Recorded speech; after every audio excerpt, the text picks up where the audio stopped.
गरीब ब्राह्मण की किस्मत। एक नगर में एक राजा भीमचंद्र राज किया करते थे। मंत्री जी, हमें नगर का दौरा किए हुए काफी दिन गुजर गए। मुझे लगता है हमें आज नगर जाकर एक दौरा जरूर करना चाहिए। जी महाराज, जैसा आप कहें।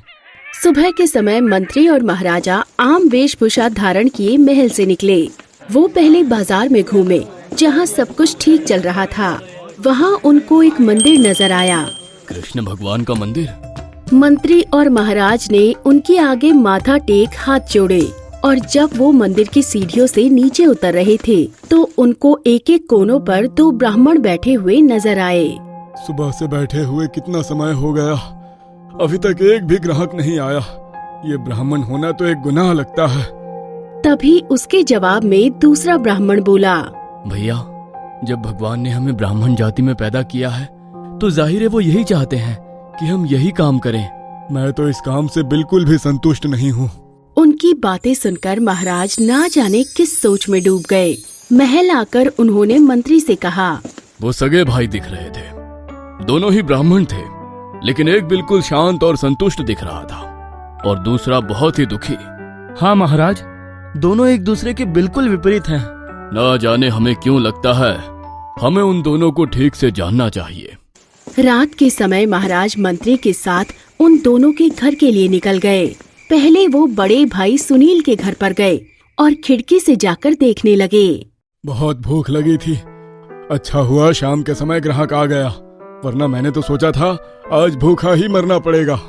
हाँ, मुझे भी आपका ये काम बिल्कुल भी अच्छा नहीं लगता।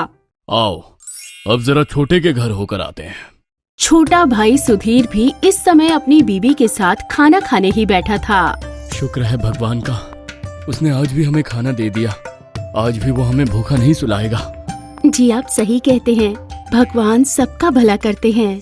देखा मंत्री जी, इनके घर को देखकर लगता है कि खाने के सिवाय इनके पास कुछ भी नहीं है, लेकिन ये फिर भी कितने संतुष्ट नजर आ रहे हैं। जी महाराज, दोनों की जीवन शैली एक ही है, लेकिन एक असंतुष्ट है, दूसरा संतुष्ट।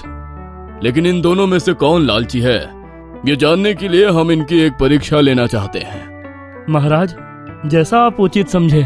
महाराज ने मंत्री को ना जाने क्या समझाया। अगली शाम जब सुनील अपने घर को जा रहा था तो उसको रास्ते में कुछ चमकता हुआ दिखा। अरे ये क्या है?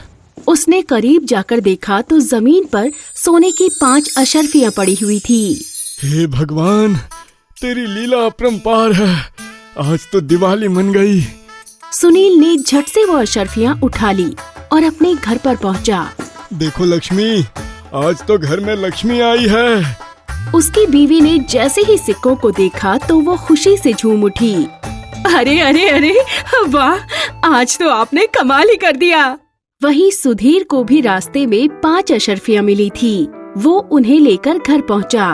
माधवी देखो, मुझे आज रास्ते में अशर्फियां पड़ी मिली है। हे भगवान, ये तो सोने की अशर्फियां हैं। इस तरफ मंत्री साधारण कपड़ों में सुनील के घर पहुंचा। मेरी मदद करो, कृपया करके मेरी मदद कर दो। अरे अरे, क्या हुआ भाई साहब?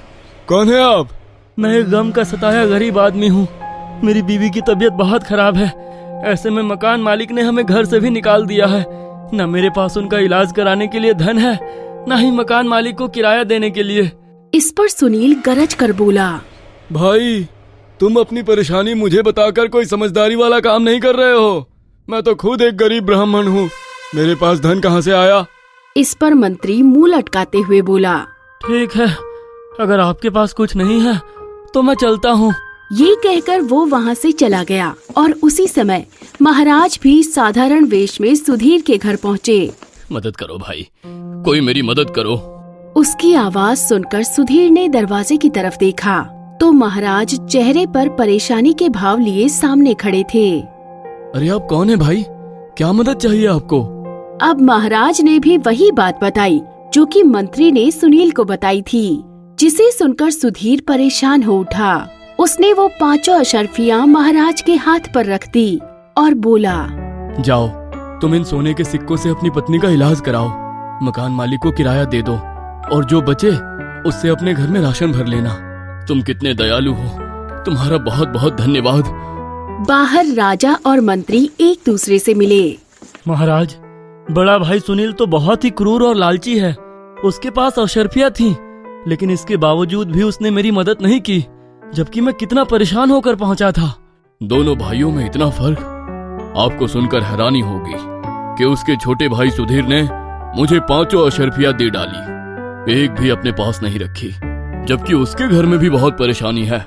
महाराज और मंत्री अब वापस महल पहुँचे।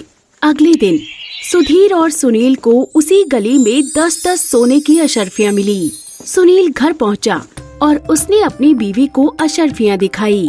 आज फिर आपको अशर्फियाँ मिल गई? ये सब क्या हो रहा है? अरे लगता है भगवान हम पर मेहरबान हो रहा है। जो कल 5 मिली थी और आज पूरी 10 मिली।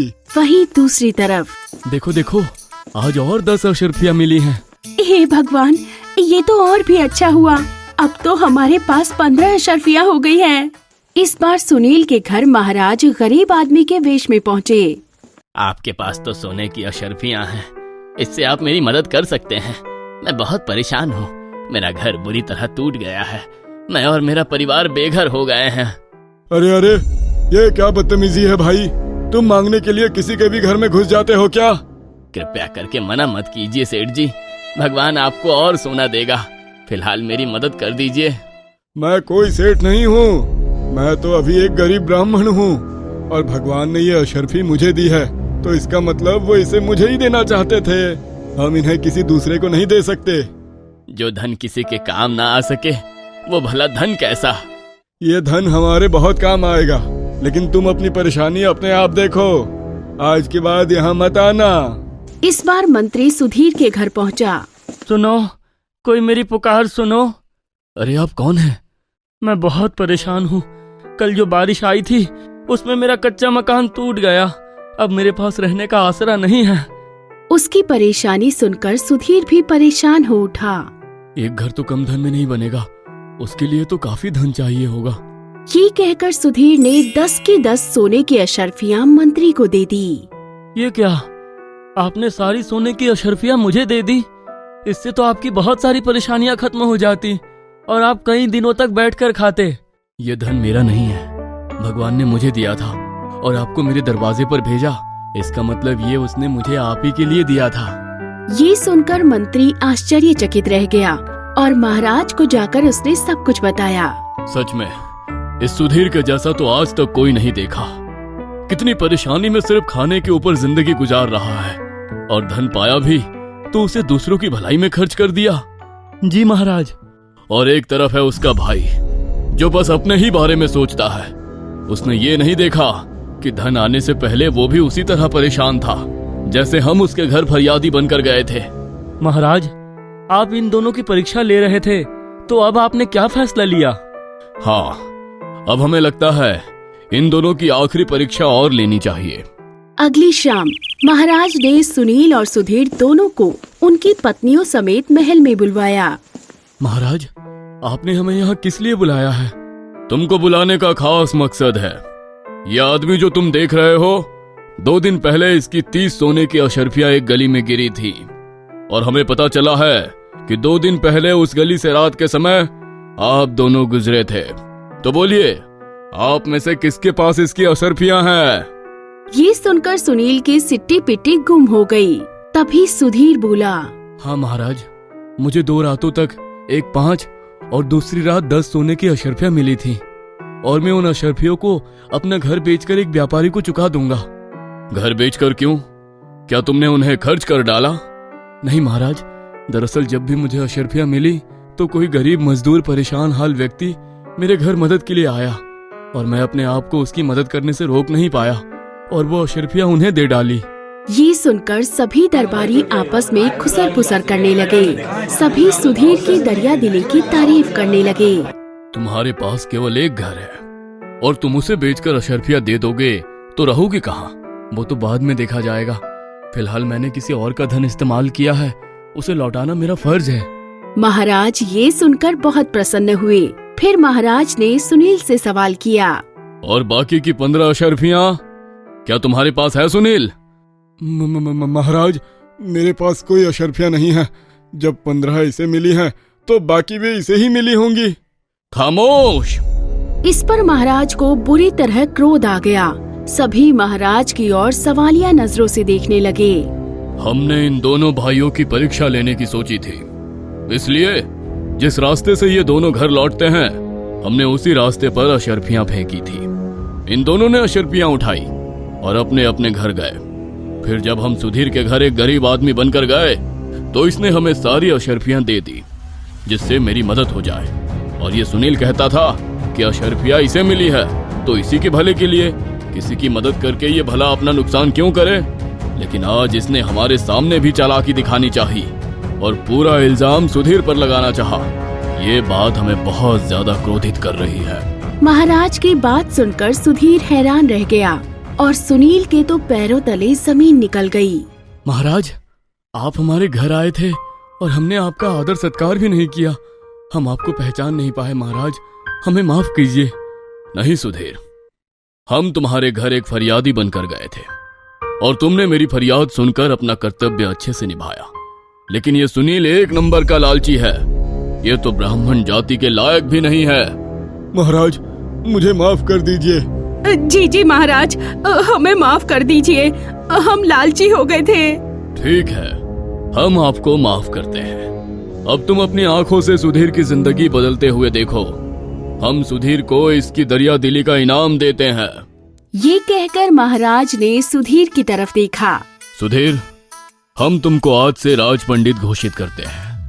आज से तुम अपनी पत्नी के साथ महल में ही रहोगे और पूजा पाठ के सारे कार्य तुम ही देखोगे। ये सुनकर सुधीर और उसकी पत्नी बहुत खुश हुए और सभी दरबारियों के चेहरों पर भी मुस्कान झलक आई। आपका बहुत बहुत धन्यवाद महाराज। महाराज की जय हो, महाराज की जय हो।